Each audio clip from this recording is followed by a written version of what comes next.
everyone and welcome to the TAS Morning Show. Our first guest for the new year is a talented food developer with Omani, Zanzibari and Iranian roots. She is always found creating fun new recipes in her own unique way. You will find her traveling around and enjoying creating recipes in every corner of the world. It's none other than Dina Macki. So hello and welcome to the show, Dina. Hi, thank you. Thank you for having me. All right, so wait till the end because we also have a fun rapid fire round. So, well, to begin with, I'm actually very curious to know what inspired you to start cooking, and you really have a very unique style to your cooking. How did that come across? Yeah, thank you. Well, I mean, oh my God, it's been a journey, like an Right. absolute journey, because I used to hate cooking, didn't want to know about cooking. And I used to try and avoid eating like home foods. Because I grew up in England and I grew up in the south of England, very English area. So, I mean, having our food amongst loads of English food just felt so weird. And, you know, you didn't fit in, and it's that age where you're always trying to fit in. Right. And so it was only when I got to university and I was surrounded by loads of people from the Middle East, I began to try and fit in with them, but I didn't understand our culture, and I was trying to make sense of that and navigate it. And I was actually just trying to find my identity. So amongst finding my identity, that literally meant food, and food was the connector for me in trying to understand what being Omani actually meant, understanding my Zanzibari roots and all the other roots that are kind of just amongst my family tree. And so yeah, that's how I kind of got into cooking itself. And then, I mean, what I do now with food is so different, and it all depends like where I am and who I'm with and what I'm doing, especially when I'm in England. When I'm in England, I try to bring them like more authentic Omani and Zanzibari flavors. When I'm in Oman and the Middle East and I'm, you know, working with hotels and restaurants, I try and like bring a whole fun element to the whole experience, because they already know the food and the flavors. But when I can incorporate things from my travels and from back home, and, you know, taking classic like English desserts like a pavlova or something, and making it with our flavors, that's where I like to have fun. So I use all of like my cultural backgrounds and everything we have to bring it together. So, well, yes, since you just mentioned right now that you have Zanzibari roots, and that's amazing, it's great. How do you try to incorporate that Zanzibari root that you have into your dishes? I'm sure there must be some of your favorite dishes also, right? Yeah, oh my God. So, I mean, like, incorporating Zanzibari food is fun and easy. Most of Zanzibari food is always coconuts. And I love to add coconut in just about anything. Right. I went through a phase where I would put everything inside like a pie tart, because in England, like, we eat a lot of pies and tarts, and it's a thing from England. And because our food didn't look as, I don't know, neat and tidy as maybe English food, I used to mix everything and put it in a pie so you couldn't see it. So that became like a massive thing of me just playing around. But yeah, so that's one way I always do it. So what's your favorite cuisine favorite dish that you've made incorporating? Ooh. Interesting. That's actually quite a hard question. Come on, you must have had, it could be 2, 3. You know, okay, like one of my favorite dishes from Zanzibar is called samaki wa kupaka, which is basically a fish that you marinate in baharat and some garlic and chili and oil, and then you grill that, and while it's being grilled you make like a coconut sauce and you pour that over. So as a general dish, without even changing it, it's one of my favorites, and it's something I always do when I'm hosting events in London. But then for other things, amongst like, oh my God, so we have like we eat a lot of bananas in Zanzibar, and especially like plantain as well. So I always love to take plantain and put it at the base of my rice. And then when I cook the rice, you get a crispy bottom with the bananas inside it. Nice. And then when you flip it, it's like a cake but with bananas on top, and that's something I love to do. Yeah. Very interesting. I would like to try that probably sometime soon. So tell me, what do you what is your cooking style like? Cooking philosophy? I'm sure you must have had a certain, like, in your journey, you must have understood what's your cooking philosophy like, and what's your cooking style like. So please talk us. Tell us a little bit about it. I think there's been so many different people that have like kind of adapted my cooking philosophy. So like, for instance, my grandmother, she was always very traditional. So I hung on to that like traditional element and always making sure like tradition is at the core.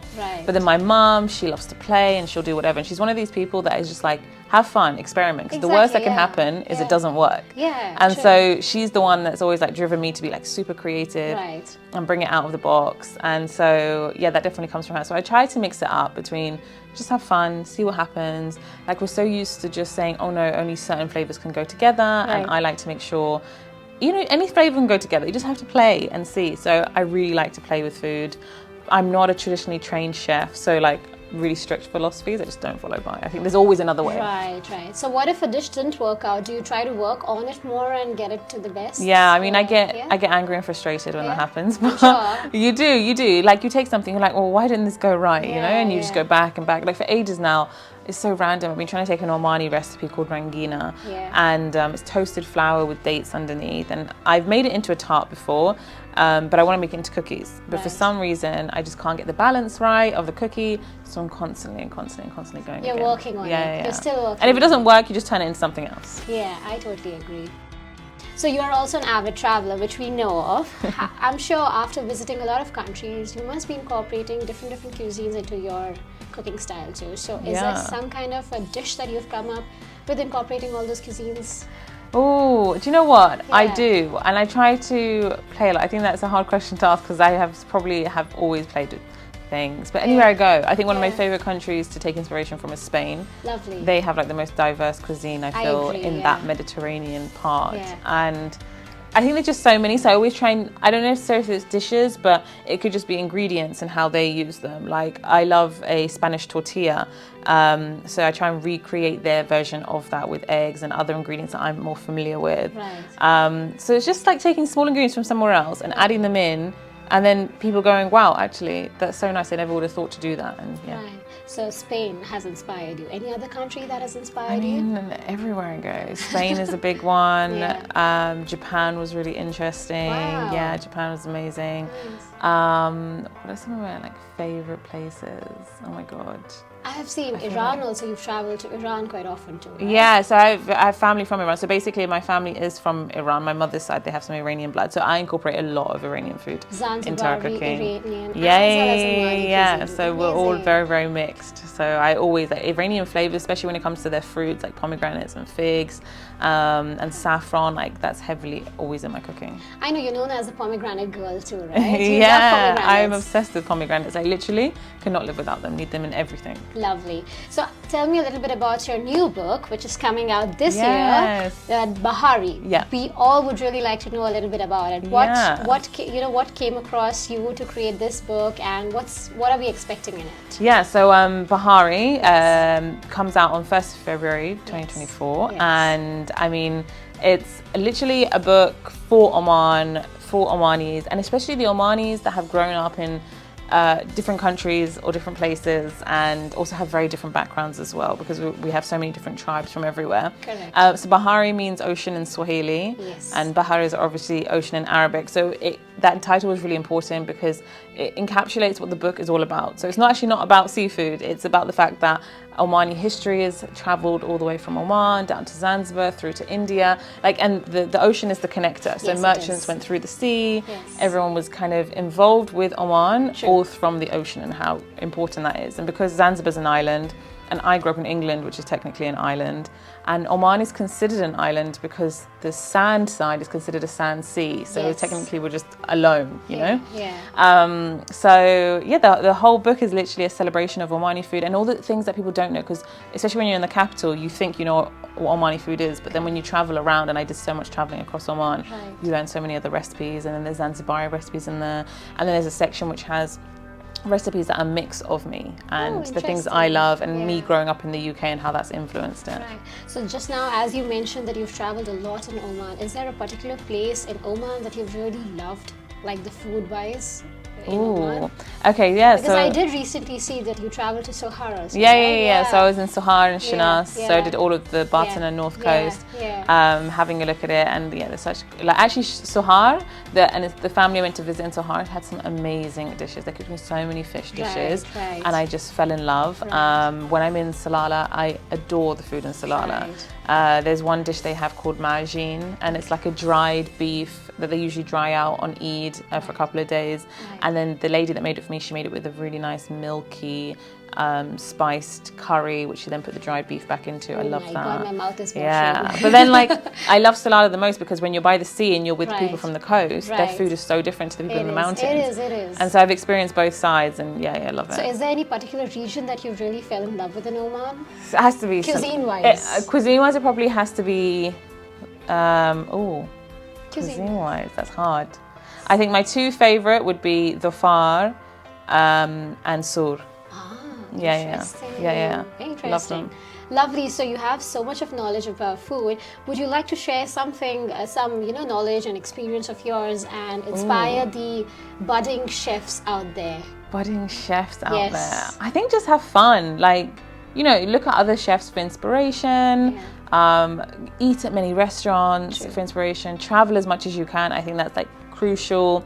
Really like pick at your family and your grandparents and learn from them, because even though you think, oh, maybe they just cook the same rice dish every week, there's always something that you'll like learn from them. And then just have fun. You literally just have to be fun, and you just have to be you. That's amazing, actually.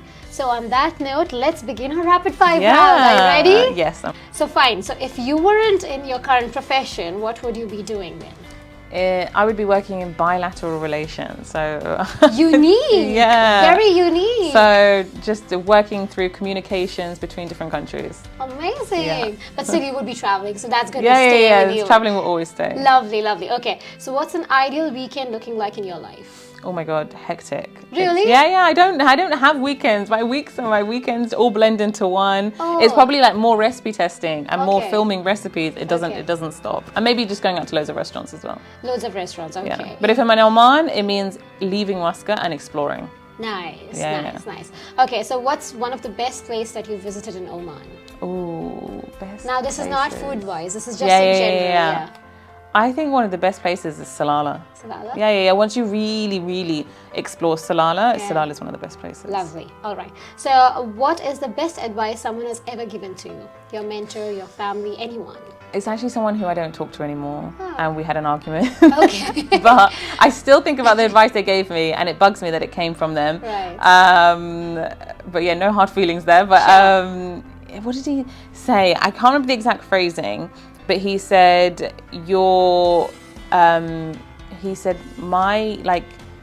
what made me, or what makes everyone different is how unique they are. So even if you have a cousin, okay, you guys are still different because you have another parent, which means you have another history and another whatever. Right. So that's like your kind of superpower, is when you realize how different you are even from your sibling. And so once you can realize those tiny differences, it allows you to do anything.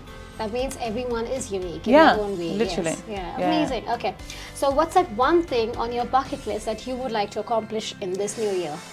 Ooh. Well, okay, let's say two. Okay. One for my book to like do super well. Right. And Fingers crossed. fingers crossed, just for everyone to have it in their homes. Right. And then probably two, to potentially be working on a TV show. Lovely. Yeah. Are you actually having chats with people? Kind of talking here and there, trying to find what's right. So yeah. As long as it's there in the universe, it'll come to you. Exactly. Amazing. Oh, great. Lovely chatting with you, Dina. It was amazing. It was great. Wish you all the luck for your book as well as for your career. And thank you so much for being here. Thank you for having me. Thank you. So for more updates like these, follow the Arabian Stories.